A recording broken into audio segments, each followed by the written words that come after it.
Shalom saudara-saudari yang saya kasihi di dalam nama Tuhan kita Yesus Kristus. Selamat berhari Minggu dan juga selamat beribadah di tempat kita masing-masing dimanapun kita berada sekarang ini.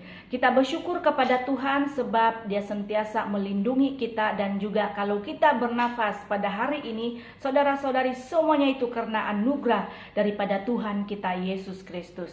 Dan saat ini mari kita berdoa dahulu sebelum kita mendengar firman Tuhan lebih lanjut lagi.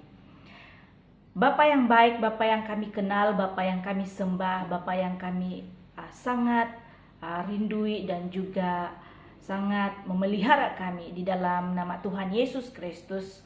Tuhan, kami sangat bersyukur padamu pada hari ini. Kami sekali lagi Tuhan dilawati, bahkan juga dikuatkan lewat daripada firman Tuhan yang akan Kau terus perdengarkan kepada kami.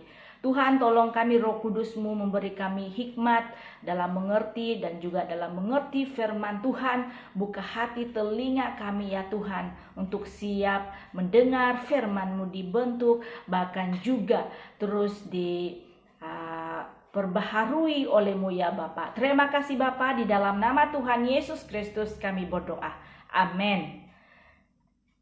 Hari ini saudara-saudari kita mau belajar firman Tuhan di dalam Filipi bab yang keempat ayat yang ke-10 hingga ayat yang ke-20. Filipi 4 ayat yang ke-10 hingga ayat yang ke-20. Saya tidak akan baca sekarang keseluruhan ayat ini, namun nanti saya akan baca semasa menjelaskan poin demi poin. Saudara, saya bagi tema khotbah saya hari ini yaitu Allah pasti mencukupkanmu. Allah pasti mencukupkanmu. Saudara-saudari, seperti mana kita tahu sejak pandemi COVID-19 melanda negara kita, bahkan seluruh negara, krisis ekonomi tidak asing lagi untuk diperkatakan oleh semua peringkat masyarakat. Tidak terkecuali golongan yang berada, golongan yang sederhana, dan juga apalagi golongan yang sebaliknya. Kebutuhan hidup yang semakin tinggi yang seringkali tidak seimbang dengan pemasukan yang bertambah menimbulkan kesulitan ekonomi yang dialami oleh diri kita sendiri, bahkan juga di dalam keluarga kita masing-masing. Maka itu saudara-saudari, dalam keadaan kebanyakan masyarakat atau untuk diri kita sendiri yang sedang menghadapi krisis ekonomi waktu-waktu ini, maka itu saya mau ajak kita semua merenungkan tentang bagaimana kunci menghadapi kesulitan ekonomi yang sedang melanda diri kita sendiri maupun keluarga kita. Atau dengan kata lain, bagaimana cara menghadapi kesulitan ekonomi ini yang sedang melanda. Saudara-saudari, berdasarkan teks Filipi 4 ayat yang ke-10 hingga 20, ini ada 3 poin yang akan kita belajar, yang kita mahu gali daripada Rasul Paulus dan juga jemaat di Filipi pada waktu itu. Poin pertama, bagaimana kunci cara menghadapi kesulitan ekonomi yang sedang melanda waktu-waktu ini maupun masa-masa akan datang. Yang pertama adalah belajar mencukupkan diri dalam segala keadaan. Ayat yang ke-10 hingga ayat yang ke-13 mengatakan, "Aku sangat bersukacita dalam Tuhan bahwa akhirnya pikiranmu dan perasaanmu bertumbuh kembali untuk aku. Memang selalu ada perhatianmu, tetapi tidak ada kesempatan bagimu. Kukatakan ini bukanlah karena kekurangan, sebab aku telah belajar mencukupkan diri dalam segala keadaan. Aku tahu apa itu kekurangan dan aku tahu apa itu kelimpahan. Dalam segala hal dan dalam segala perkara tidak ada sesuatu yang merupakan rahasia bagiku, baik dalam hal kenyang maupun dalam hal kelaparan, baik dalam hal kelimpahan maupun dalam hal kekurangan. Segala perkara dapat kutanggung di dalam Dia yang memberi kekuatan kepadaku." Kata mencukupkan diri dalam bahasa aslinya berarti memiliki segala sesuatu yang dibutuhkan, yang diperlukan. Artinya di sini adalah Paulus dalam keadaan apapun yang dihadapi oleh dirinya, yaitu di waktu keadaan ekonominya tidak baik, tidak stabil, waktu keadaan dia sama ada waktu keadaan dia ekonomi dia membaik ataupun berkelimpahan, dan juga di dalam keadaan yang tidak stabil pun, keadaan ekonominya di dalam dia kekurangan, Paulus tetap mahu merasa puas. Dia mahu merasa cukup, dia ada sesuatu perasaan yang dia sentiasa merasa cukup, sehingga dia dapat mengucap syukur kepada Allah. Dalam baik kelimpahan maupun kecukupan, dia merasa sentiasa merasa puas dan juga senantiasa merasa cukup, dan juga sehingga dia dapat bersyukur kepada Allah. Sebaliknya, lawan dari kata mencukupkan diri dalam segala keadaan adalah sikap yang tidak pernah merasa cukup, yang tidak pernah merasa puas. Saudara, masalah daripada sikap yang tidak merasa cukup ataupun tidak merasa puas ini adalah mengakibatkan keserakahan ataupun ketamakan. Nafsu dunia akan mendorong kita untuk terus mengumpulkan dan juga menimbun sebanyak-banyaknya. Dompetnya tidak akan pernah berkata cukup. Berapa banyak pun yang kita miliki selalu merasa kurang. Inilah lawan daripada kata yang mencukupkan diri ini. Senantiasa kata lawannya yaitu dia senantiasa merasa tidak puas ataupun tidak merasa cukup. Terus-terus merasa kurang, mengeluh terus, tidak merasa aman. Padahal dia memiliki, tetapi dia senantiasa ada perasaan yang tidak puas ataupun tidak merasa cukup. Terus mau bersaing dengan kepunyaan orang lain yang dimiliki oleh orang lain.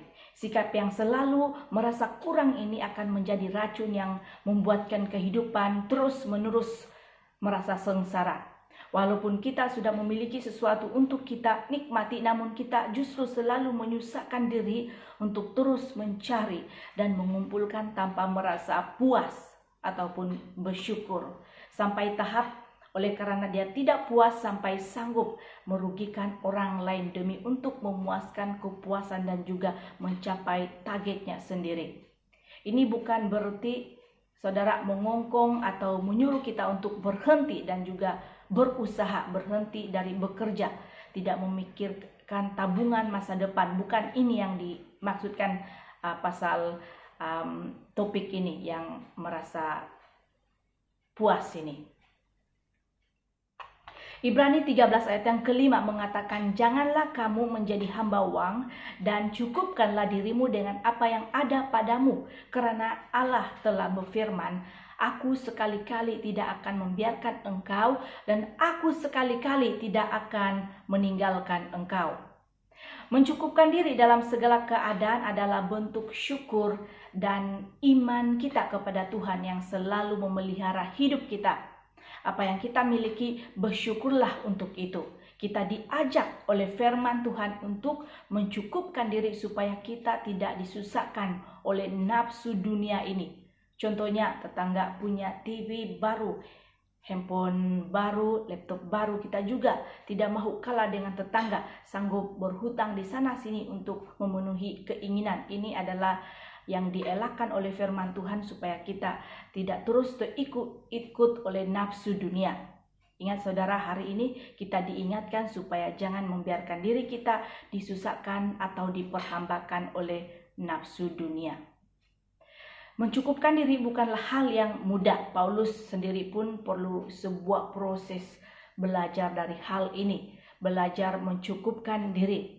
Jadi mulailah dengan meminta hikmat kepada Tuhan dalam membezakan manakah yang kebutuhan, keperluan yang harus dipenuhi dan manakah keinginan yang harus kita belajar untuk kendalikan.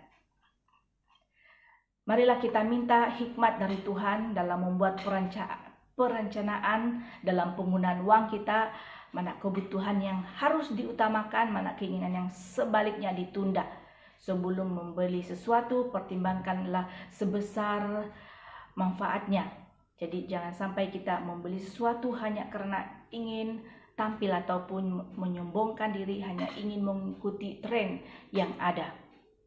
Itu nafsu, contoh-contoh nafsu yang dikatakan nafsu dunia itu. Saudara, penilaian manusia hanya sementara, namun penilaian sang pemilik harta kita, yaitu itulah yang jauh lebih berarti kelak kita harus mempertanggungjawabkan cara kita untuk menggunakan harta milik kita di hadapannya. Belajar atur atau keuangan dengan bijaksana. Kita belajar untuk mengatur kebijaksanaan, untuk mengatur keuangan kita, pemasukan, pengeluaran. Kita tidak boros, tampillah dengan bersederhana.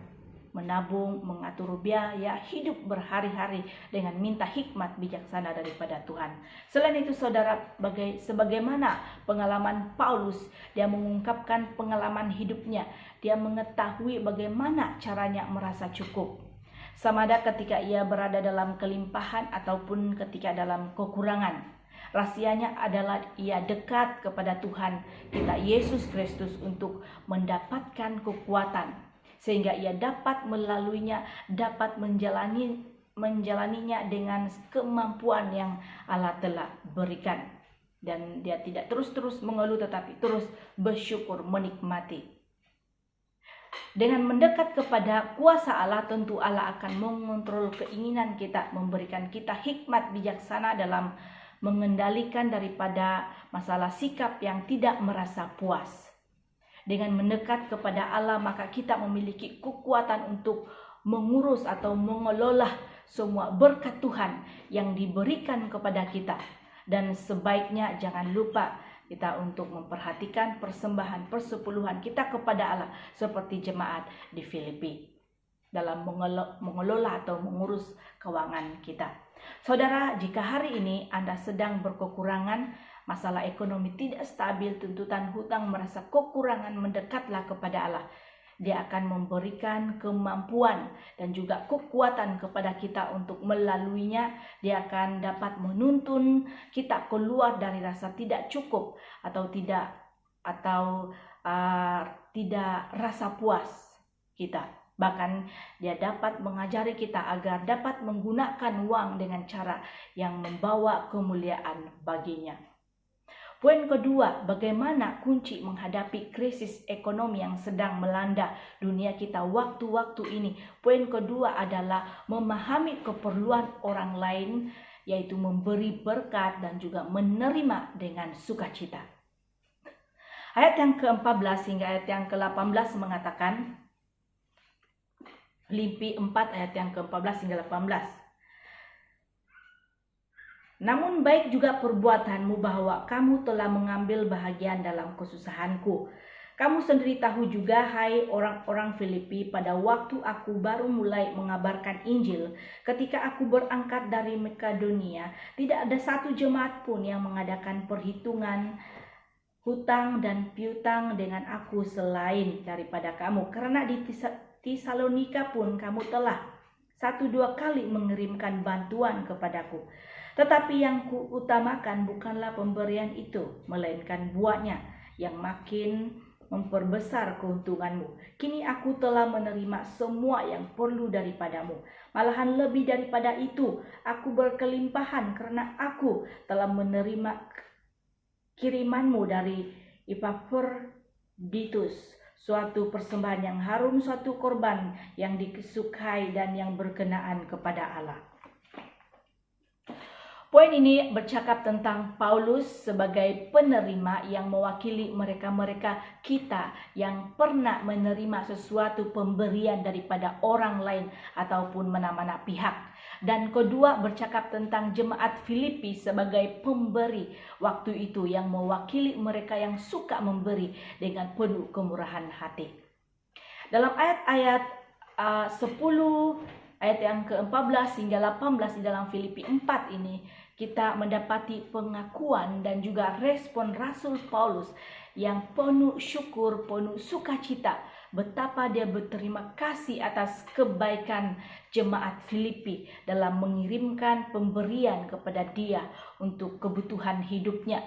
Sebab pada saat itu ia tengah menjadi tahanan di Roma Dan pada waktu dia melakukan pelayanan dalam memberitakan Injil di Makedonia, Tesalonika, di sini Paulus bukan bermaksud meminta-minta, tetapi di sini Rasul Paulus mengambil kesempatan untuk mengakui, mengenang kembali kebaikan-kebaikan yang dulu mereka berikan kepadanya.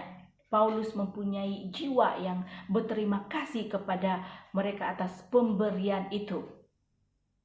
Saudara, dalam hal ini ada sesuatu hal yang kita boleh belajar daripada Rasul Paulus sebagai penerima, yaitu waktu dia menerima sesuatu pemberian, dia benar-benar menghargainya. Ini mengingatkan kita sebagai orang-orang yang dapat menerima atau yang pernah menerima ataupun yang akan menerima pada masa-masa akan datang, menerima bantuan-bantuan atau terima pemberian daripada pihak-pihak tertentu, agar apabila menerima maka terimalah dengan sukacita, menghargai pemberian orang lain, usaha orang lain, membantu menerima dengan penuh ucapan syukur di hadapan Allah.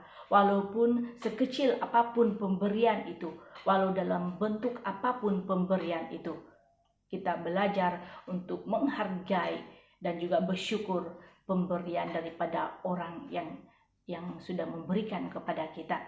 Berhenti mengeluh, berhenti tidak merasa puas, berhenti cerai, tetapi mengucap syukurlah atas apa yang kita sudah terima. Berterima kasih atas kebaikan-kebaikan yang diberikan oleh orang lain. Meskipun itu memang hal yang wajar dilakukan oleh pihak tertentu, tetapi kita tetap mau berterima kasih sebagai ucapan kesyukuran kita dan terima kasih kita atas kemurahan hati pihak-pihak tertentu. Selain itu, saudara-saudara sekalian, sukacita Paulus atas bantuan yang diterimanya dari jemaat Filipi justru adalah keterbukaan jemaat untuk ambil bahagian dalam kesusahannya, dapat membantu dalam perluasan pekabaran Injil khususnya pada waktu itu, dan juga tentu pada konteks sekarang dalam pekabaran Injil juga, dan juga di dalam kebutuhan dan juga kesukaran kehidupan krisis ekonomi kita setiap hari. Paulus, dia mengucap syukur kepada Tuhan atas keterbukaan pikiran dan juga perasaan jemaat untuk memberi pada waktu itu.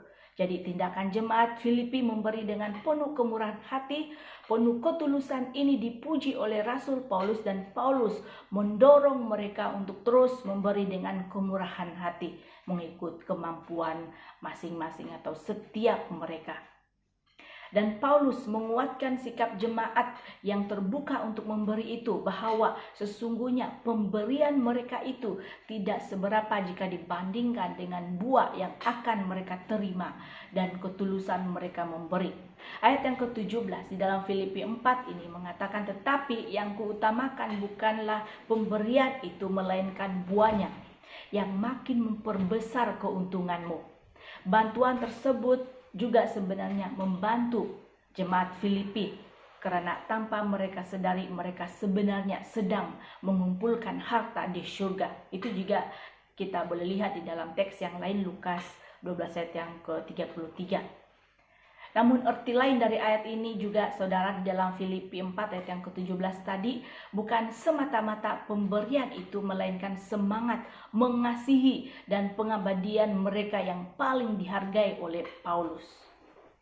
Ketulusan umat untuk memberi kepada orang yang berkekurangan bukanlah hanya sekedar pemberian kepada Paulus dan juga atau kepada sesama, tetapi mereka sesungguhnya sedang memberikan persembahan kepada Allah, yaitu sesuatu korban bagi Allah yang berkenaan kepada Allah, dan pemberian yang harum, yang berbau harum kepada Allah.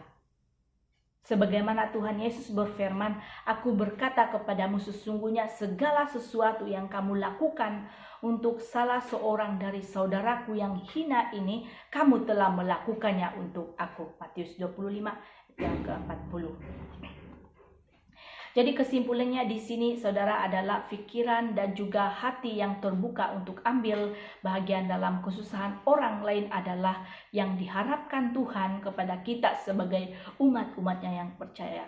Sebagaimana Tuhan kita Yesus Kristus yang turut merasakan dan mengorbankan dirinya untuk menyelamatkan kita. Hendaklah kamu murah hati sama seperti Bapamu adalah murah hati. Lukas 6 ayat yang ke-36 dikatakan di situ.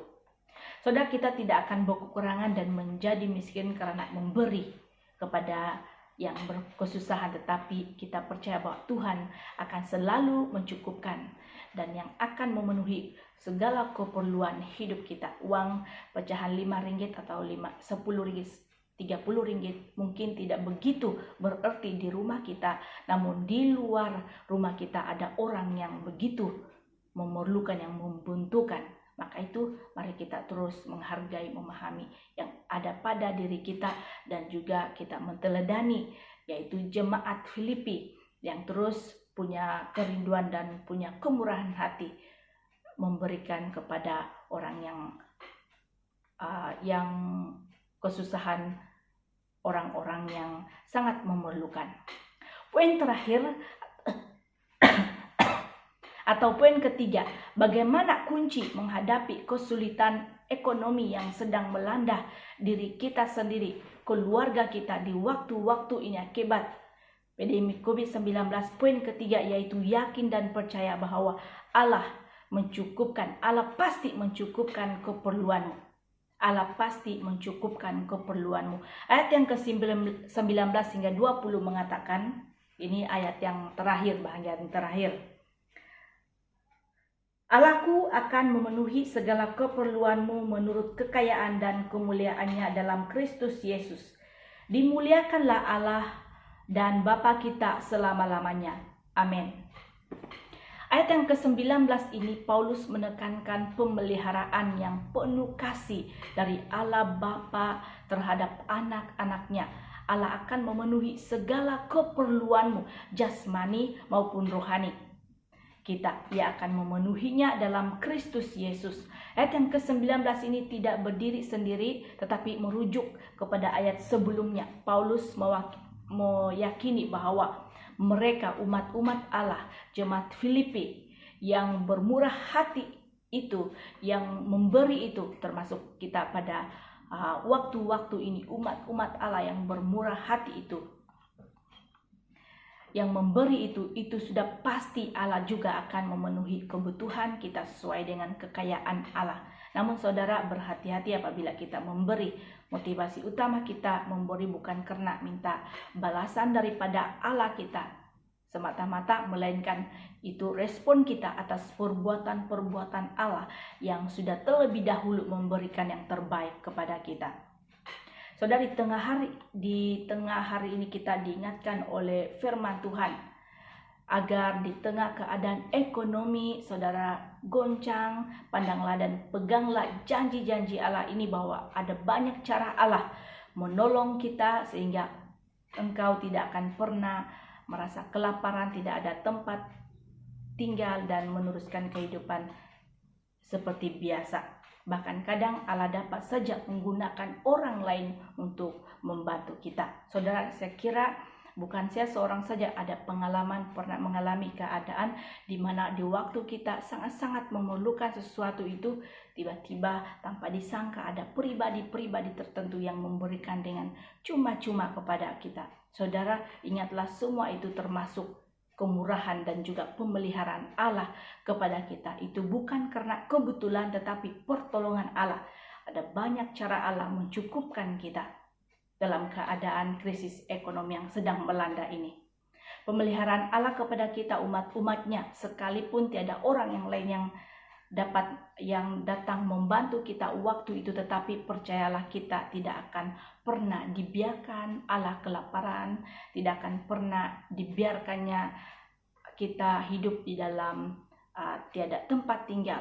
Ada banyak cara Allah menurut kekayaannya memelihara kita. Dalam teks ini maksud Paulus juga begini, bahwa sekalipun orang lain atau jemaat di Filipi tidak memberikan sesuatu pemberian yang diperlukannya, dibutuhkannya, namun dia tetap dapat hidup dan menjalani kehidupannya seperti biasa.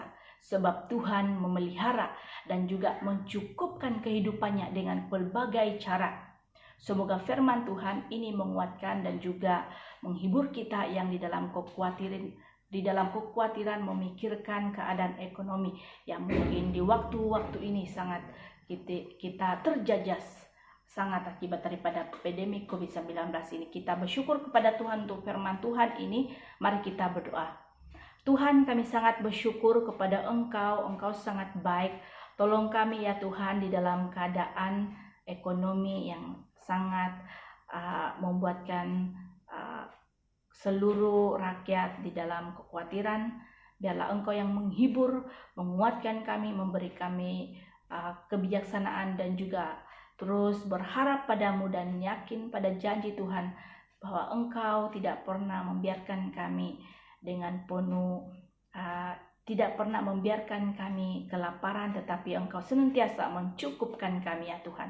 Terima kasih Bapa, terima kasih Yesus atas pemberian-pemberian-Mu yang Engkau berikan kepada kami, yang kami sedari maupun yang kami tidak sedari. Kami bersyukur itu ya Tuhan.